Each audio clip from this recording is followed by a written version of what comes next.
Hello, my name is Jeff Roberts, and I'm here with Jessica Pino and Rachel Schwartz, and we're excited to present our idea for the case competition this year. So our basic idea is that we want to have a group challenge that everyone must complete to receive a reward. That's at its most base level. That's what we're trying to do. We're trying to help leverage the existing group structure within Fundación Paraguaya to help the members in the group push each other and give each other positive peer pressure in order to help the whole group succeed and achieve a certain benchmark. So at the end of the day, we hope that the whole group will move from red to green in a certain category and certain indicators.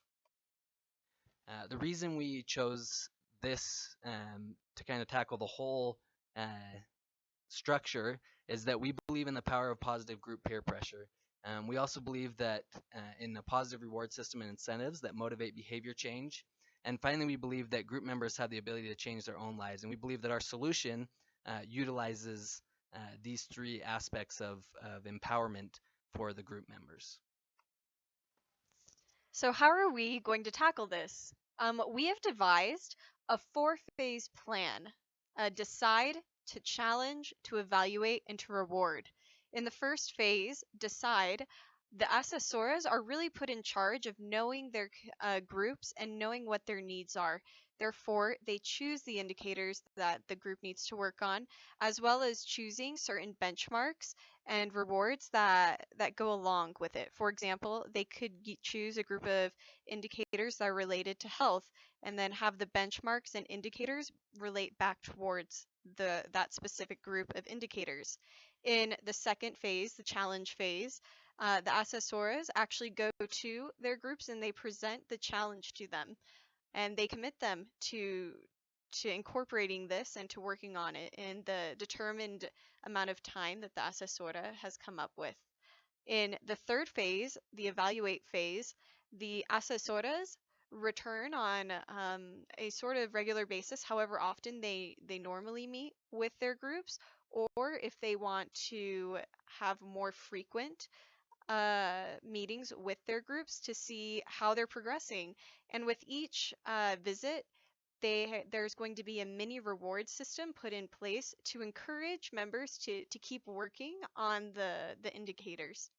In the fourth phase, the reward phase, if the group meets the deadline and they meet the benchmarks set, all members of the group receive a final reward. An example that we wanted to present to Fundación Paraguaya is dealing with the dimension of health and environment, specifically with the nutritious food indicator. Se llama Desafío a Nutrirme. Y this is going to be where the asesora has seen that nutrition is an issue in this group in her community. The members of the community don't get access to 3 meals, so she has created the benchmark that they need to have an access to 3 meals every day, every member in the group. She has put a start date and a completion date. She also has evaluation dates for when she'll return and see their progression. And within those evaluation dates, if the group is meeting a certain bench point mark, they can receive a 1 month reward or a second month reward. And then if they eventually reach the overall goal, they receive an overall reward working with a different private organization. The proof for why we believe that this model will work is because Fundación Paraguaya has seen it be successful before. In their Facebook competition, um, the woman who won, she didn't do it by herself. It was a group effort. And this Facebook competition promoted the group cooperation, and the rewards motivated a change of behavior.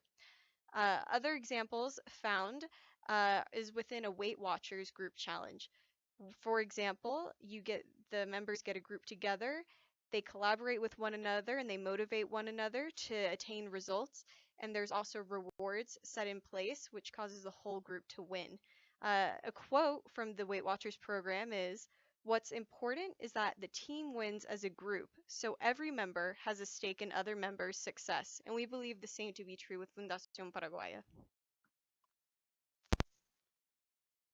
In terms of the timeline, this is the way it would work. First, Fundación Paraguaya or the asesora would choose a start and an end date.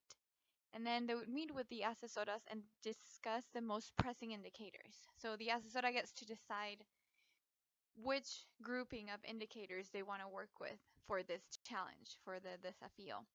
And so they select it and they put it on a spreadsheet and they know what every comité or every group is doing. And then they name the challenge. In this case, the example is Desafío Nutrirme. And then they can also do a phone call with the asesoras to discuss the most relevant rewards per group. So the asesoras are going to be the ones deciding what is the reward that the group is going to get. And that also goes to a spreadsheet of rewards, and you have to keep good records of that. Then the asesoras are trained on how to release the desafío, the time, and what the expectation is per indicator. That has to be really clear. And then there can be a release of after the release of the desafío. You can have a portion of the groups doing the treatment, a portion doing the control group, and you can measure that. That is definitely something you can do. And you can compare the pre and post from the ones that did the treatment or the ones that did the treatment compared to the ones with the control group. In terms of cost and benefit analysis, the pros and cons.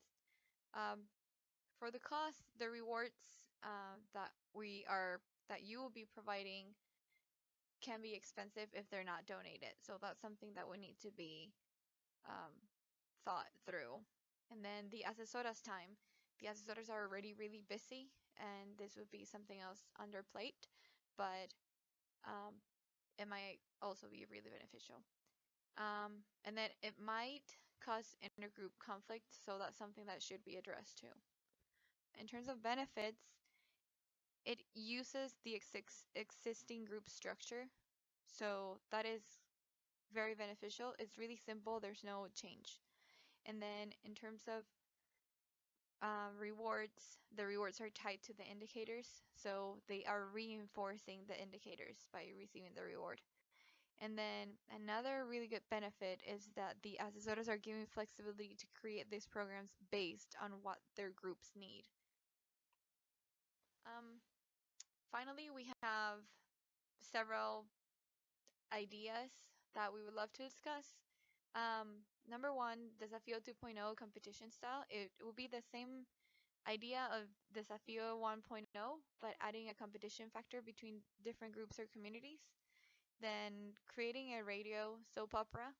So create a radio program where the main characters overcome one of the indicators. So make it a good story there that people can hear about. Then a village home show. Find a house in the village that has moved from red to green and invite the group members on a tour of the house so that they can visualize what it is to be out of poverty, even in their own village. This is something really important because it goes beyond looking at pictures. And then other ones like field trips, or utilizing La Una or Universidad Católica, utilizing their students to be part-time volunteers, to encourage group members to reach their commitments. Thank you very much.